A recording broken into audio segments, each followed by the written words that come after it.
Vamos lá. Primeiro teste conforme procedimento de limpeza de bico. Estanguidade. É um bico que trabalha de 2.8 a 3 bar.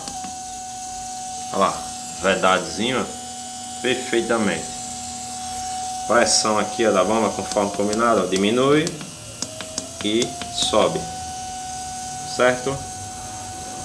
Cancelar a estanguidade. Cancelar. Vamos lá para a leque agora.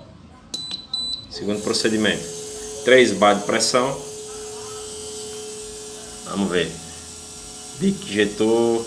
Vamos lá, bico injetor 1. Olha lá, funcionando.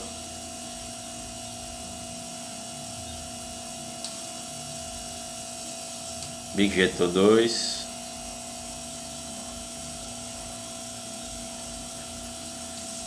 Bico injetor 3.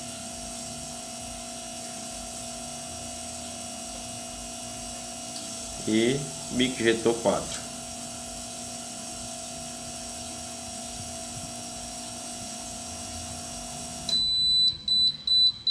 Segundo procedimento, fazer o escoamento das provetas.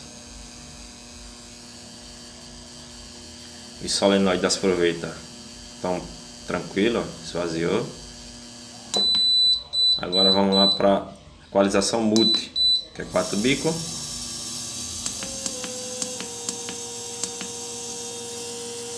Primeiro teste que ele abre logo é a estanguidade.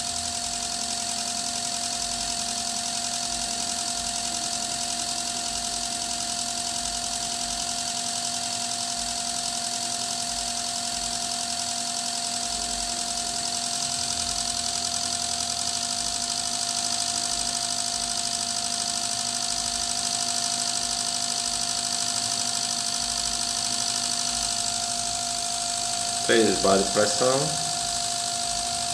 perfeitamente. Vou parar,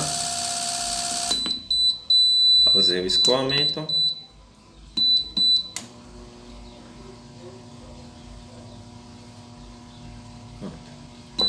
A máquina está pronta.